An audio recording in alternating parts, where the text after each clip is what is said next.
साथ पलक शर्मा। वक्त हो गया है उत्तर प्रदेश उत्तराखंड की बड़ी खबरों का। तो आए रुख करते हैं प्रमुख खबरों की ओर, जहां पहली खबर हरिद्वार से है। आपको बता दें कि मां गंगा में प्रवाहित किए गए प्रतीक यादव। आपको बता दें प्रतीक यादव की अस्थियां मां गंगा में प्रवाहित की गई। परिवार की आंखें नम हुई। आदित्य यादव ने गंगा में विसर्जित की भाई प्रतीक यादव की अस्थियां। अपर्णा यादव फूट फूट कर रोई। छोटी बेटी प्राप्जा ने आई लव पापा लिखा बोर्ड गंगा में बहाया। भावुक हुआ हरिद्वार घाट। अस्थियों को माथे से लगाकर रो पड़ी प्रहजा और साथ ही घाट पर मौजूद लोगों की आंखें भी नम हुई है। बाबा रामदेव की मौजूदगी में हरिद्वार घाट पर विधि विधान से हुआ पूजन अनुष्ठान। अपर्णा यादव बेटियों प्रतिमा और साथ ही प्रभंजा संग हरिद्वार पहुंची, नम आंखों से दी अंतिम विदाई।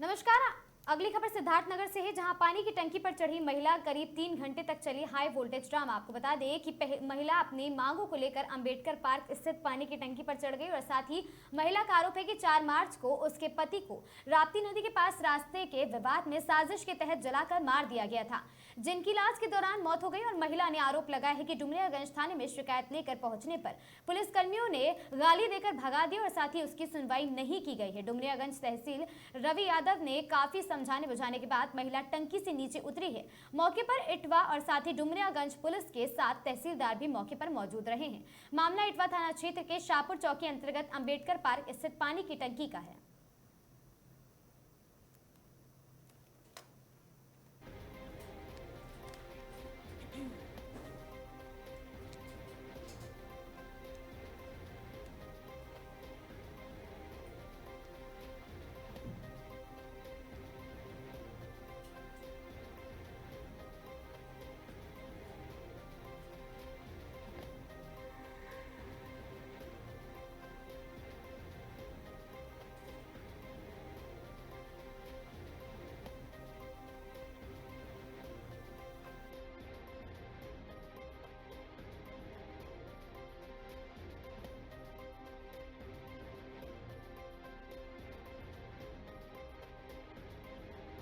राधा नाम है हमारा।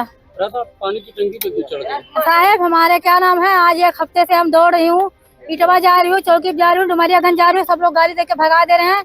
और हमारे पति का यहाँ पे जो बबलू हैं, ये सब क्या नाम हमारे पति को जला के मार दिया है। और यहाँ के दरोगा सब लोग कह रहे हैं कि एक्सीडेंट हुआ है। ठीक है, एक्सीडेंट हुआ है, मगर एक्सीडेंट में कोई सजा नहीं होता है। उसके बाद में हमें वो भी गाली दे रहे, डुमरियागंज वाले दरोगा भी दे रहे, इंचार्ज साहब भी दे रहे हैं सैयापुर का, उसके बाद में वहाँ भी दे रहे हैं। और ये कह रहे हैं अंडू क्या नाम है इसका, रवि कह रहे हैं। और ये कह रहा है बबलू कह रहा है कि ये कुछ भी कहेंगे तो उसको हम जान से मार दूंगी, हमारे नाम से कोई कार्रवाई करोगी तो।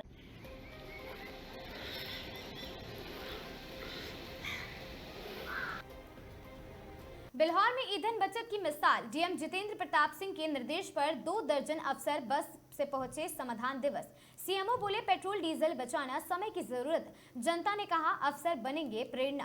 कानपुर के बिल्हौर तहसील से ईंधन संरक्षण की बड़ी मिसाल सामने आई है। प्रधानमंत्री नरेंद्र मोदी की ईंधन बचत के आह्वान पर शनिवार को संपूर्ण समाधान दिवस विभिन्न विभागों के करीब 2 दर्जन अधिकारी कर्मचारी निजी वाहनों के बजाय एक बस से सामूहिक रूप से पहुंचे हैं। कानपुर नगर से सुबह रवाना हुई इस बस में सवार होकर सभी अधिकारी सुबह 9:55 पर बिल्हौर परिसर पहुंचे हैं और साथ ही अधिकारियों ने एक साथ बस से उतरते ही तहसील परिसर में लोगों में उत्सुकता देखी गई है। मुख्य चिकित्सा अधिकारी डॉक्टर हरिदत्त नैमी ने बताया है कि सरकार की अपील के बाद ईंधन बचाना प्राथमिकता में शामिल किया गया है। उन्होंने जोर दिया है कि पेट्रोल डीजल और गैस की खपत कम करना समय की आवश्यकता है और डॉक्टर नैमी के अनुसार यदि अधिकारी और कर्मचारी सामूहिक रूप से सार्वजनिक परिवहन का उपयोग करते हैं तो इससे ईंधन की बचत के साथ साथ पर्यावरण संरक्षण में भी मदद मिलेगी। डॉक्टर नैमी ने स्पष्ट किया है कि जिला अधिकारी जितेंद्र प्रताप सिंह के निर्देशन में पहल की गई जिसका उद्देश्य सरकारी कार्यों के दौरान अनावश्यक ईंधन खर्च को कम करना है।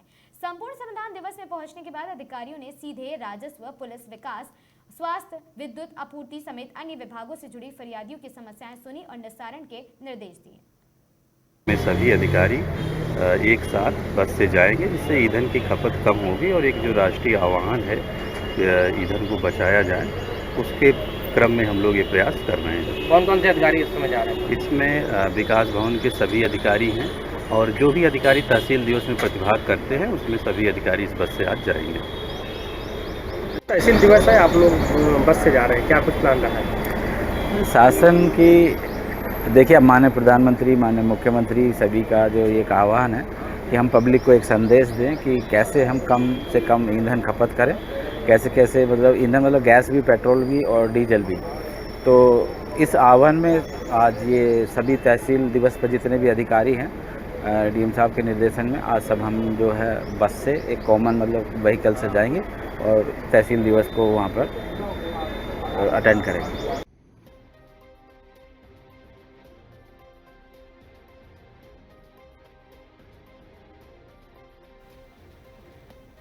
खबर कानपुर नगर से, जहां नीट परीक्षा में लगातार हो रहे पेपर लीक के मामले और साथ ही लखीमपुर के छात्र ऋतिक मिश्रा की इसी संदर्भ में आत्महत्या के विरोध में कानपुर महानगर कांग्रेस के जिलाधिकारी कार्यालय में जोरदार प्रदर्शन किया गया। कांग्रेस पदाधिकारियों व कार्यकर्ताओं ने महामहिम राष्ट्रपति के नाम एक ज्ञापन डीएम कानपुर के माध्यम से केंद्र और राज्य सरकार को सौंपा है। ज्ञापन के माध्यम से कहा गया कि नीट जैसी महत्वपूर्ण परीक्षा में बार बार पेपर लीक की घटनाओं ने छात्रों व अभिभावकों का विश्वास तोड़ दिया है। कानपुर महानगर कांग्रेस के अध्यक्ष पवन गुप्ता ने आंकड़े पेश करते हुए बताया कि 2015 से 2026 के बीच 148 परीक्षा घोटाले हुए हैं।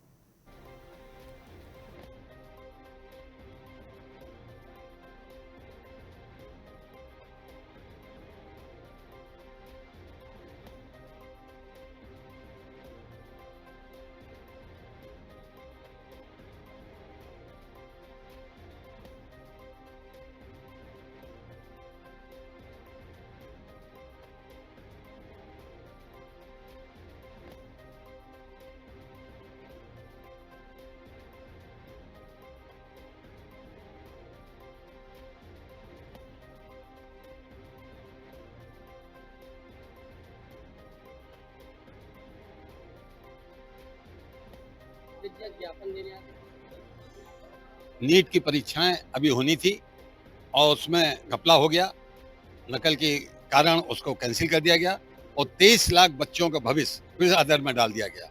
ये ठीक है कि उन्होंने नई परीक्षा डेटें घोषित कर दी हैं, मगर लगातार हो रहा है।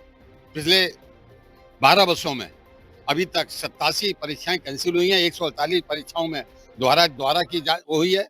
और सबसे बड़ी बात यह है कि एक भी अधिकारी अभी तक इसके लिए दोषी नहीं बनाया गया।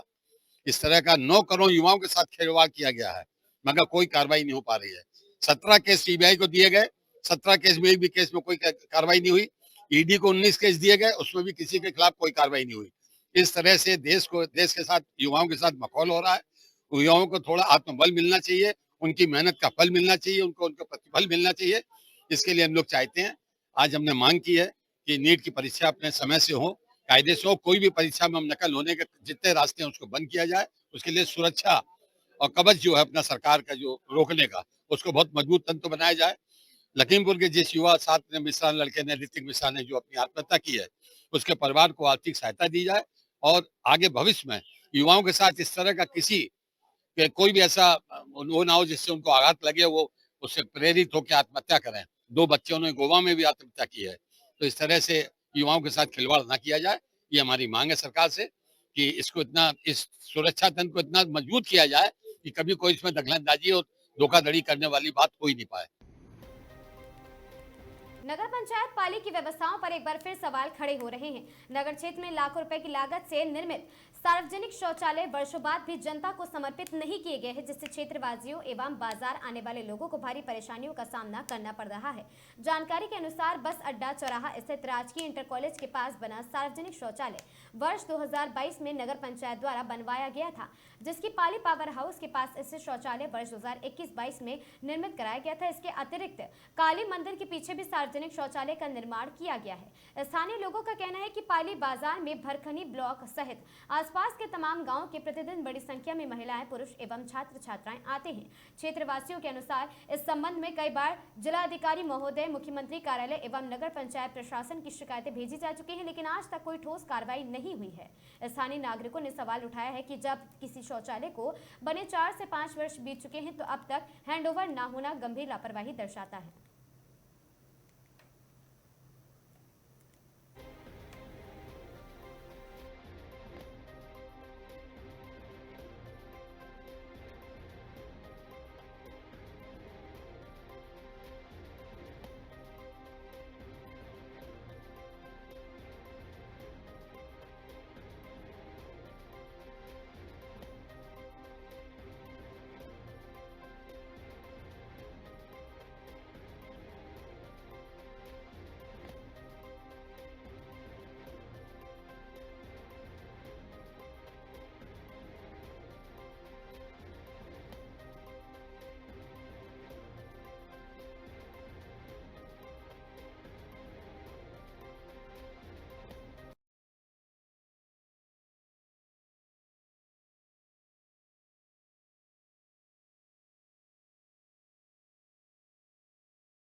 मऊ घोसी नगर पंचायत के चुनाव की रिकाउंटिंग कराने के अपर सत्र न्यायालय फास्ट ट्रैक कोर्ट के आदेश पर हाई कोर्ट ने रोक लगाई है और साथ ही घोसी नगर पंचायत के अध्यक्ष मुन्ना गुप्ता ने हाई कोर्ट से लिया है स्टे।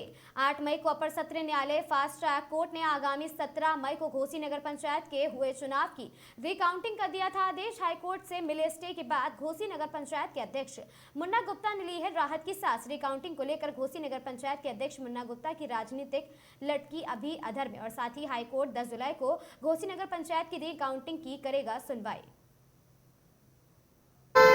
आपने सुना होगा 8 मई को फैसला आया कि नगर पंचायत घोसी में रिकाउंटिंग की 17 मई को।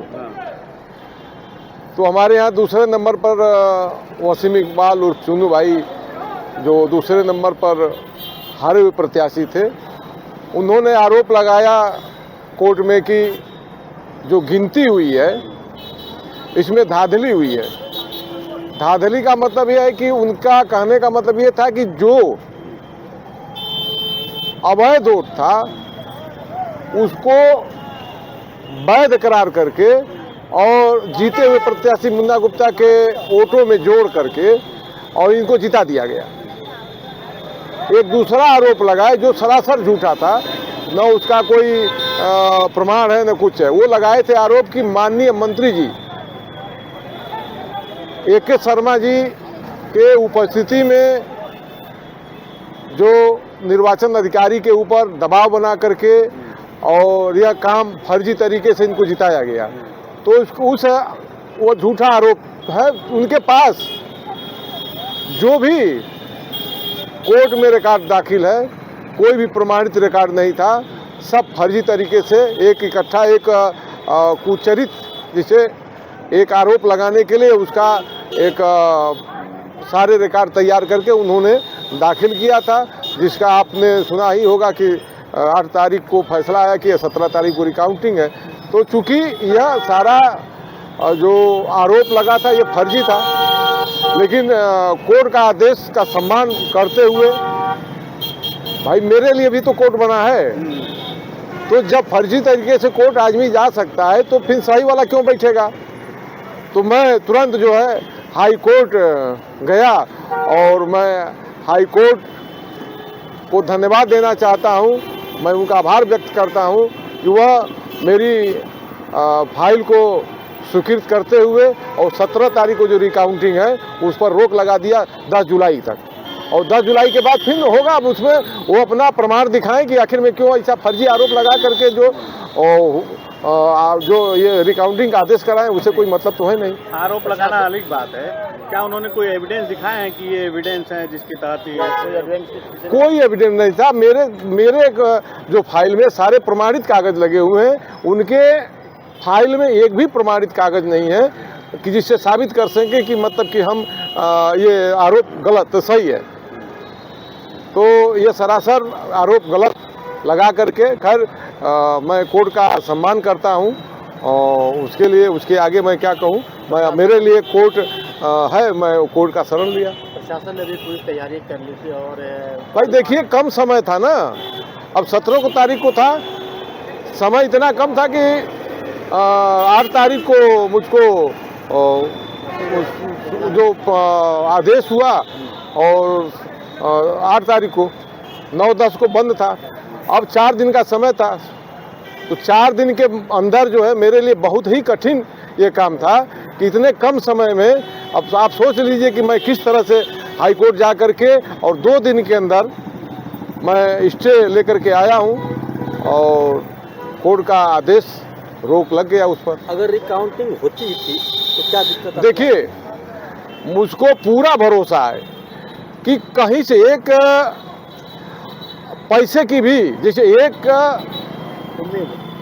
कहीं से कोई गड़बड़ी नहीं हुई है। भाई रिकाउंटिंग होती तभी मैं 397 वोट से जीतता, लेकिन भाई मेरा भी कर्तव्य बनता है कि उनके जो चुनाव याचिका है उसको चैलेंज करना। चैलेंज नहीं करेंगे।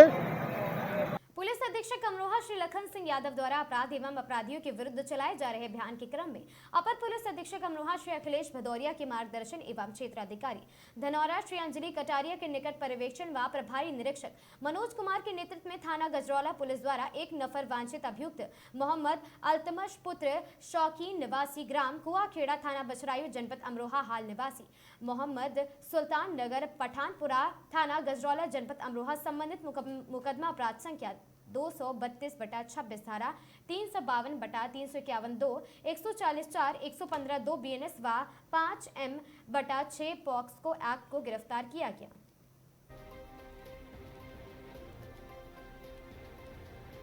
खबर सोनभद्र से है, जहां सदर विधायक भूपेश चौबे ने ईंधन बचत की अपील की है। वैश्विक युद्ध के कारण बताया पूरी दुनिया के सामने ईंधन संकट, ईंधन बचाने के प्रधानमंत्री नरेंद्र मोदी के आह्वान का किया समर्थन। ज्यादा से ज्यादा बैटरी वाहन और सार्वजनिक संसाधनों के उपयोग पर विधायक ने दिया है जोर। विधायक बोले जहां संभव हो पैदल चले और गाड़ी शेयर करें। खुद भी बैटरी वाहन से चलने का लिया संकल्प। 13 मई के तूफान में कई पोल और ट्रांसफार्मर हुए क्षतिग्रस्त और नुकसान की समीक्षा करने टोटो से पहुंचे थे बिजली कार्यालय। कांग्रेस नेता राहुल गांधी की पीएम मोदी के आह्वान पर की गई टिप्पणी पर विधायक ने साधा निशाना।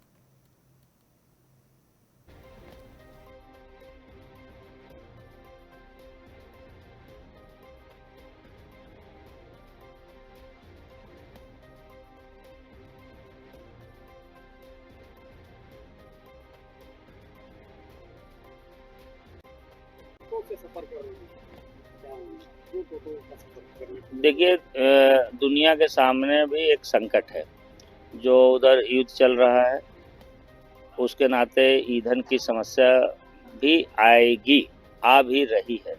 देश के प्रधानमंत्री नरेंद्र मोदी जी ने एक निवेदन देशवासियों से किया है कि जहां भी उपलब्ध है तो बैटरी गाड़ी से चलें, पैदल जा सकते हैं तो पैदल जाएं और सार्वजनिक साधन का उपयोग अधिक से अधिक करें। देश के प्रधानमंत्री हैं नरेंद्र मोदी जी और एक संवेदनशील व्यक्ति हैं, पूरे देशवासियों को अपना परिवार मानते हैं, हम सबके मुखिया हैं। उनके निवेदन के बाद हमने भी तय किया है कि रावटसर नगर पालिका क्षेत्र या चुर्क आसपास जहां भी जाना होगा तो मैं बैटरी युक्त गाड़ी का उपयोग करूंगा और जहां भी उपलब्ध है सार्वजनिक साधन क्षेत्र में भी जाने के लिए तो वहाँ सार्वजनिक साधन से उपयोग करूंगा जाने का, और जहां संभव है गाड़ी शेयर करके चलूंगा। ये प्रयास है हम लोग का और मैं अपने क्षेत्रवासियों से भी निवेदन करूंगा कि ईंधन युक्त गाड़ी का जितना कम से कम उपयोग हो सके उपयोग हो। आज मैं बिजली विभाग, क्योंकि अभी आधी तूफान 13 तारीख को आए हुए आधी तूफान में सर्वाधिक नुकसान बिजली विभाग का हुआ। अपने विधानसभा क्षेत्र में भी काफ़ी पोल, तार, खंभे, ट्रांसफार्मर डैमेज हो गए थे, तो उसकी प्रगति की समीक्षा के लिए मैं आज यहाँ भी बिजली विभाग ऑफिस आया था, तो उस नाते टोटो का उपयोग किया। विधायक जी, लेकिन जहाँ तक ईंधन बचाने की बात है, इसको लेके विपक्ष के राहुल गांधी ने तो पूर्व में ही आगाह कर दिया था कि इस तरह की समस्या आएगी, फिर उस पर अमल क्यों नहीं किया गया? उनकी बातों को अगर उसी समय सुन लिया गया होता तो शायद काफी ईंधन बच गया होता। ऐसा है कि पहले से ही जब भी ये संकट आया, जब से भी देश के प्रधानमंत्री जी ने तो सौर ऊर्जा और इस प्रकार के चीज़ों का स्वदेशी का उपयोग शुरू से कर रहे हैं। हम सब लोग भी पर्याप्त समय से ही इन चीज़ों का ध्यान भी दे रहे हैं। राहुल गांधी जी कब बोले, क्या बोले और किस रूप में बोलते हैं, वो आज भी बोल रहे हैं। आज जब सोना को लेकर के प्रधानमंत्री जी निवेदन किया तो उस पर वो हंसी उड़ा रहे हैं, देश का उपहास कर रहे हैं। अगर हम विदेशी मुद्रा बचाएंगे, भारत के आर्थिक शक्ति को बढ़ाएंगे, तो ये देश की राष्ट्रभक्ति की भावना है, देश को आर्थिक रूप से मजबूत करने की बात है, और उस पर उपहास उड़ा रहे हैं। तो उनकी तो आदतें है देश का उपहास उड़ाना, और देशवासियों देश का जो सम्मान करना नहीं सीखेगा, वो क्या देश पे राज करेगा। बस वो दिवा स्वप्न देखते रहें और ऐसे उपहास उड़ाते रहें देशवासियों को, देशवासी भी उनको समझाएंगे। श्रावस्ती पुलिस ने ऑपरेशन दहन अभियान के तहत बड़ी कार्रवाई की है। आपको बता दें कि अभियोग में 33 से संबंधित 171 किलो और साथ ही 105 ग्राम अवैध मादक पदार्थों का विनिष्टीकरण कराया गया। नष्ट किए गए मादक पदार्थों की अनुमानित अंतर्राष्ट्रीय बाजार में कीमत करीब 2 करोड़ 98 लाख रुपए बताई जा रही है। पुलिस अधीक्षक राहुल भाटी के निर्देशन में जिला स्तरीय डॉग डिस्पोजल कमेटी और साथ ही DDC द्वारा थाना सिरसिया, सोनवा और साथ ही मल्हीपुर में दर्ज मुकदमों में संबंधित चरस गांजा और साथ ही नशीली गोलियों को बलरामपुर स्थित चीनी मिल से इंसेंटर से नष्ट कराया गया है।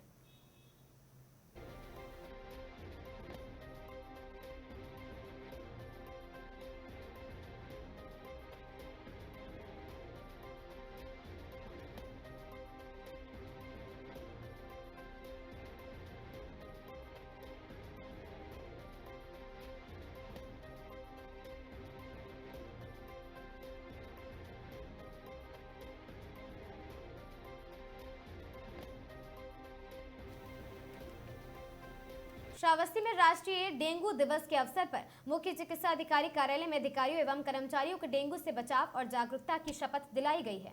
अपर मुख्य चिकित्सा अधिकारी डॉक्टर विनय श्रीवास्तव ने सभी को डेंगू रोकथाम के प्रति जागरूक रहने और लोगों को जागरूक करने का संकल्प भी दिलाया है।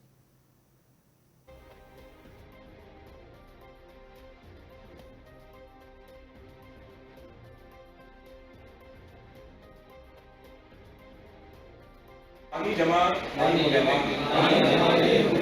अपने गली मोहल्ले को साफ रखने में सहयोग करेंगे। मच्छर के काटने से बचने के लिए पूरी बांह के कपड़े पहनेंगे।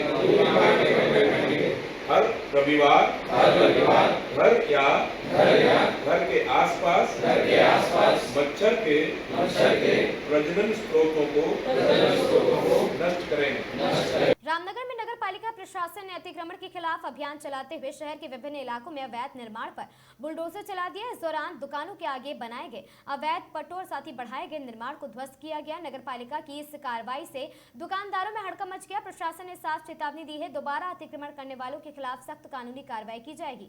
रामनगर नगर पालिका प्रशासन द्वारा शहर में लगातार अतिक्रमण हटाओ अभियान चलाया जा रहा है। इस क्रम में नगर पालिका की टीम भारी पुलिस बल और साथ ही JCB मशीनों के साथ भवानीगंज क्षेत्र पहुंची, जहां कई दुकानदारों द्वारा अपने प्रतिष्ठानों के आगे किए गए अवैध निर्माण और बढ़ाए गए पटों को हटाया गया है। प्रशासन से यह भी स्पष्ट किया गया है कि पहले कई बार दुकानदारों को नोटिस और चेतावनी दी जा चुकी है, लेकिन अतिक्रमण नहीं हटाने पर अब सख्त कार्रवाई की गई है।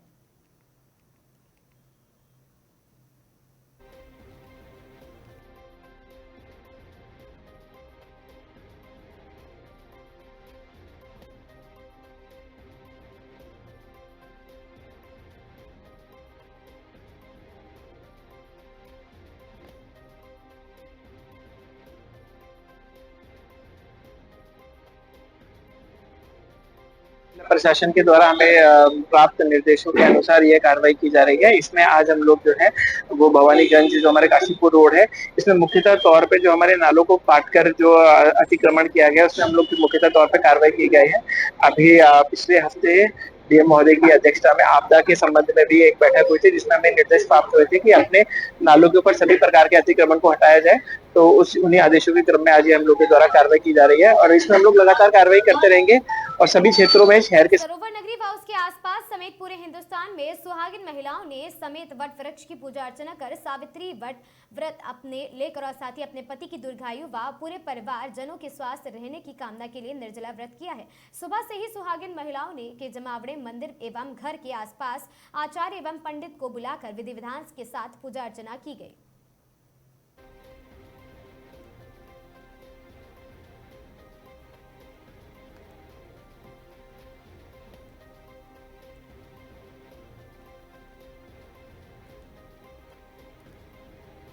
लालकुआं विधानसभा क्षेत्र में सड़क एवं यातायात सुविधाओं को बेहतर बनाने की दिशा में विधायक डॉक्टर मोहन सिंह बिष्ट की पहल रंग लाती नजर आई है। क्षेत्रीय विधायक ने नैनीताल बरेली रोड का स्थलीय निरीक्षण कर निर्माण कार्यों की प्रगति का जायजा लिया और अधिकारियों को कई महत्वपूर्ण निर्देश दिए हैं। निरीक्षण के दौरान राष्ट्रीय राजमार्ग प्राधिकरण के project director Anil Kumar Jindal, project manager Vinod Kumar Singh सहित पूरी टीम मौजूद रही है और क्षेत्रवासियों की लंबे समय से चली आ रही मांग को देखते हुए विधायक ने हल्दू चौड़ साथ ही यू टर्न कट खोलने के निर्देश भी अधिकारियों को दिए। इसके अलावा हल्दू चौड़ और साथ ही गोरा पड़ाव में फुट ओवर ब्रिज निर्माण तथा सभी यू टर्न स्थलों का चौड़ीकरण कराने के आदेश दिए हैं।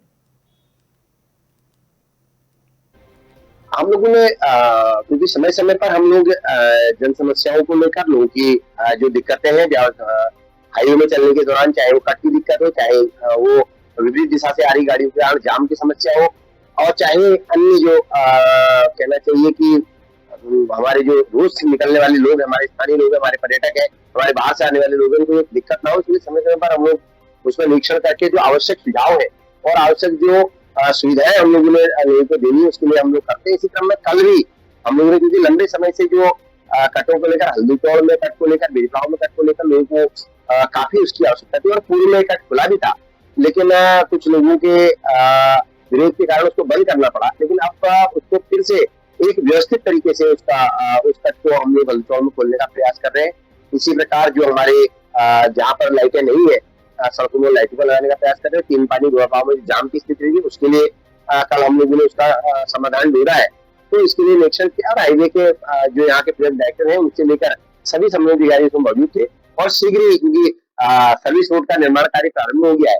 अब बाकी जो हाईवे से गाँव की जो सड़कें जाती है, संपर्क मार्ग है, उनमें उनको जो है हम लोग जहाँ पर है बहुत ज्यादा उसमें स्लोप है, उसको उस स्लोप को कम करके उसको इस तरह से। उधम सिंह नगर के नानक मत्ता क्षेत्र में महाराणा प्रताप जयंती के अवसर पर आज सुबह के मुख्यमंत्री पुष्कर सिंह धामी पहुंचे हैं। मुख्यमंत्री पुष्कर सिंह धामी ने महाराणा प्रताप के चित्र पर माल्यार्पण कर दीप प्रज्वलित किया है और साथ ही जनसभा को संबोधित करते हुए कहा है कि धर्मांतरण जैसी घटनाओं को सरकार गंभीरता से ले रही है। उन्होंने कहा कि यदि कोई व्यक्ति अथवा असामाजिक तत्व धर्मांतरण में लिप्त पाया जाता है तो उसे किसी भी कीमत पर बख्शा नहीं जाएगा। और साथ ही पुष्कर सिंह धामी मुख्यमंत्री उत्तराखंड मुख्यमंत्री ने आगे कहा है कि वर्ष 2027 में प्रदेश में पुनः सरकार बनाने का लक्ष्य रखा गया है। उन्होंने कहा कि लैंड जिहाद, लव जिहाद एवं धर्मांतरण जैसी घटनाओं पर सरकार सख्ती से कार्रवाई करेगी और दोषियों के खिलाफ कड़े कदम उठाए जाएंगे।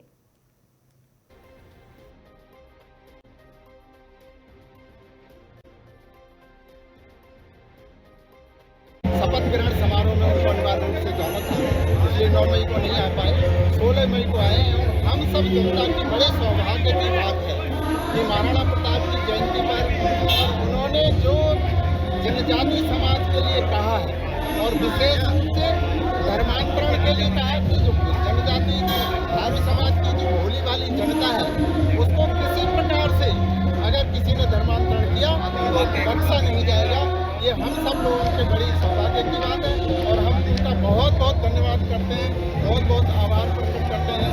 धामी जी ने संस्कृति, धर्म और रक्षा के लिए पूरा का पूरा अपना जो बीड़ा है वो उठा रखा है।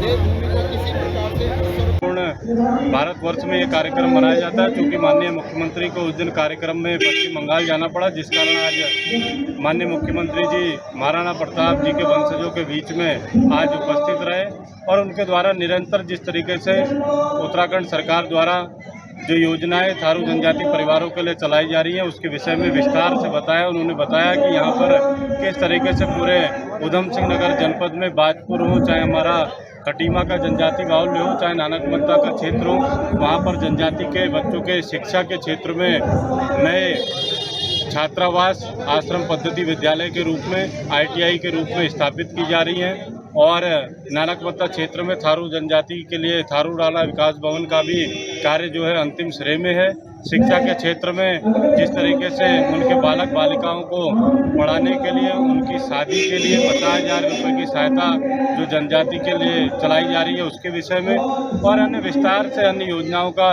उन्होंने बताया कि जिस तरीके से हम थारू समाज के उत्थान के लिए, उनके सांस्कृतिक के लिए माननीय मुख्यमंत्री जी द्वारा आज विशेष तौर से कहा गया कि यदि जनजाति के सीधे साधे भैया भाव को जो लोग प्रलोभन में लेकर उनका जाति परिवर्तन कर, अन्य धर्मों में, ईसाई धर्मों में परिवर्तन करने का जो लोग काम कर रहे हैं उनके लिए आज माननीय मुख्यमंत्री जी द्वारा कड़ी चेतावनी दी गई है। और विशेष तौर पर माननीय मुख्यमंत्री जी द्वारा एसएसपी महोदय को निर्देश दिए गए हैं कि यदि ऐसी कोई भी घटना नानकमत्ता क्षेत्र में प्रकाश में आती है तो उसमें बहुत ही कठोर कार्रवाई जो है अमल में लाई जाएगी। और आज उन्होंने सभी लोगों को महाराणा प्रताप जयंती की पुनः बधाई दी है। और माननीय मुख्यमंत्री जी द्वारा बिरसा मुंडा जी जो जनजाति समाज के महानायक हैं उनके विषय में भी पिछली बार एक कार्यक्रम रखा गया था और उस कार्यक्रम में यहाँ घोषणाएं की गई थी। आज माननीय मुख्यमंत्री जी ने कहा है कि जो घोषणाएं उनके द्वारा की गई हैं उनके शीघ्र ही शासनादेश और कार्यविरत धरातल पर उतरेंगे। इन्हीं शब्दों के साथ माननीय मुख्यमंत्री जी ने पूरे नानकमत्ता वासियों को अपना आशीर्वाद प्रदान किया है और आगे आने वाले चुनाव में भारतीय जनता पार्टी कमल के फूल पर सभी लोग समर्थन कर यहाँ नानकमत्ता सीट। सरोवर नगरी नैनीताल की हसीन वादियों में उत्तराखंड के राज्यपाल लेफ्टिनेंट जनरल गुरमीत सिंह पहुंचे हैं और साथ ही जहां राज्यपाल के लोक भवन पहुंचने पर कुमाऊं आयुक्त दीपक रावत, जिलाधिकारी नैनीताल ललित मोहन रियाल और साथ ही तथा वरिष्ठ पुलिस अधीक्षक मंजुनाथ टीसी ने पुष्पगुच्छ कर पौधा भेंट कर उनका अभिनंदन किया है। इस अवसर पर राज्यपाल ने कहा कि कुमाऊं मंडल आगमन पर एक अलग ही खुशी व अनुभूति होती है। इस बार नैनीताल लोक भवन प्रवास के दौरान कुमाऊं मंडल के सभी 6 लोगों का भ्रमण कर रात्रि प्रवास करते हुए जिलों में संचालित विकास कार्य आदि गतिविधियों के बारे में भी जानकारी ली जाएगी और इसके साथ ही दूरस्थ सीमांत क्षेत्रों व वाइब्रेंट विलेज का भी निरीक्षण कर स्थानीय लोगों से वार्ता भी की जाएगी। राज्यपाल ने कहा कि मंडल के विभिन्न महत्वपूर्ण स्थलों का भ्रमण कर संचालित विकास कार्य, विभिन्न चुनौतियों के बारे में जानकारी ली जाएगी। उन्होंने कहा कि कुमाऊं मंडल में अनेक पर्यटक स्थल विद्यमान और मंदिर माला मिशन अंतर्गत यहाँ के मंदिरों व पर्यटन स्थलों का विकास हो रहा है। ये भूमि आस्था का केंद्र है।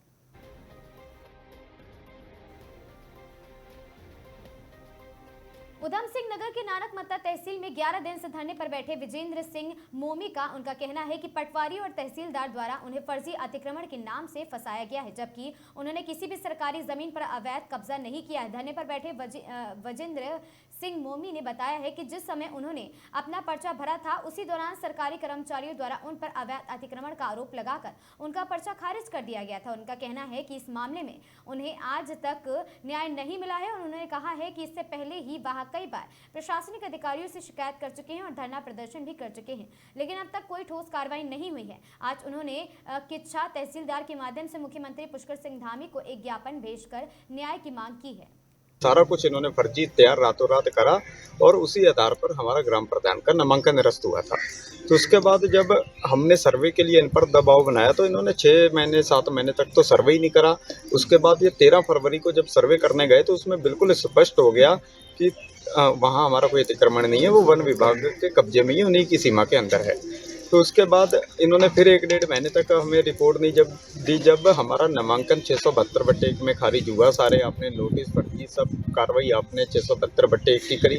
तो इन्होंने जब हमने वीडियोग्राफी कराई, अगर हमने वीडियोग्राफी नहीं कराई होती तो ये 672 में दोबारा से हमारा कब्जा लिख देते। तो जब इन्होंने 1-1.5 महीने तक हमें रिपोर्ट नहीं दी तो हमने जब रिपोर्ट लेने के लिए दबाव बनाया तो इन्होंने अपने अधिकारियों को बचाने की उद्देश्य से, नायब तहसीलदार उस टीम के प्रभारी थे, इन्होंने अपने अधिकारियों को बचाने के उद्देश्य से खसरा संख्या 673/4 में ज़बरदस्ती हमारा अतिक्रमण लिख दिया और हमारे घर से पूर्व दिशा की ओर जिस खेत में इन्होंने हमारा अतिक्रमण लिखा है वो इनका खेत है और वो ये हमारे साथ अभी मौके पर बैठे हैं। हमने आपत्ति दर्ज कराई, तत्काल एफिडेविट दिए। उसके बाद नायब तहसीलदार नरेंद्र गतोड़ी जी हमें बार बार टालते रहे कि मैं करता हूं, मैंने पटवारी को दे दिया, हम जांच कराते हैं, हम ये करते हैं, हम वो करते हैं। तो हमने कहा जब आप जांच 672/1 की करने गए तो आपने 73 उसमें किस आधार पर जोड़ा, तो वो फिर हमें कह रहे हैं कि वो तो अब आपको भी मामला पता ही है क्या चल रहा है क्या नहीं चल रहा है। तो उसके बाद ज़बरदस्ती इन्होंने, जब पहले पटवारी ने कैसे रिपोर्ट 672/1 की बना दी, उस समय 73 का जिक्र क्यों नहीं हुआ। तो अब ये अपने अधिकारियों को बचाने के उद्देश्य से बार बार खसरा बदल कर, ये तो मजाक थोड़ी हो गया, ये तो राजस्व नियमों का सरेआम उल्लंघन कर रहे हैं, ये संविधान का सरेआम उल्लंघन कर रहे हैं।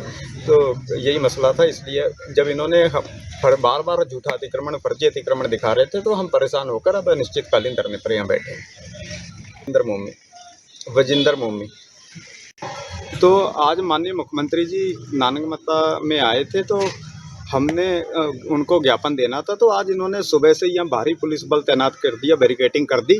तो तो जब हम रात हमें कोतवाल साहब यहाँ आश्वासन देके गए थे कि हम कल किसी माध्यम से आपकी बात माननीय मुख्यमंत्री जी तक पहुँचवा देंगे, तो आज तहसीलदार किच्चा महोदय के माध्यम से हमने ज्ञापन माननीय मुख्यमंत्री जी तक पहुँचाया और अब हमें आशा भी है कि वो इस पर कार्रवाई करेंगे और अधिकारियों को निर्देशित करेंगे कि उनको न्याय दें। और यहाँ आज प्रदेश में एक माहौल बनाया जा रहा है कि वो धाकड़ हैं, धुरंधर हैं, तो अब ये समय आ गया है देखने के लिए कि वास्तव में वो धाकड़ हैं या धुरंधर हैं या अधिकारियों की मिलीभगत से लोकतंत्र को समाप्त करने का काम किया। समाजवादी पार्टी के संस्थापक मुलायम सिंह यादव के छोटे बेटे प्रतीक यादव की अस्थियां आज धर्मनगरी हरिद्वार के वीआईपी गंगा घाट पर पूरे विधि विधान और वैदिक मंत्रोच्चार के साथ मां गंगा में प्रवाहित की गई हैं।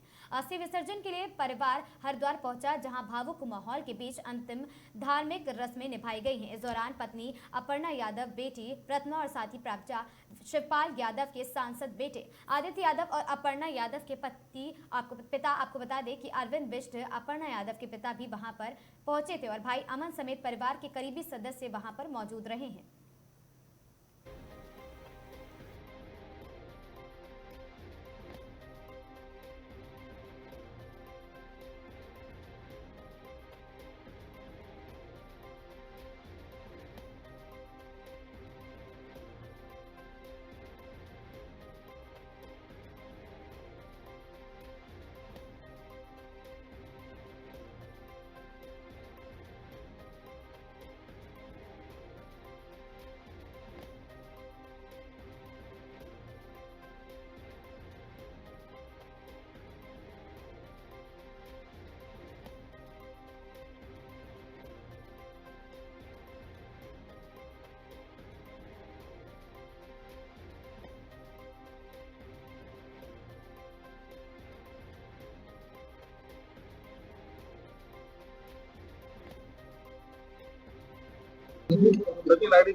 स्वर्गीय प्रतीक यादव जी का असमय में जाना बहुत ही दुखद है, परिवार के लिए भी अपूर्णीय क्षति है।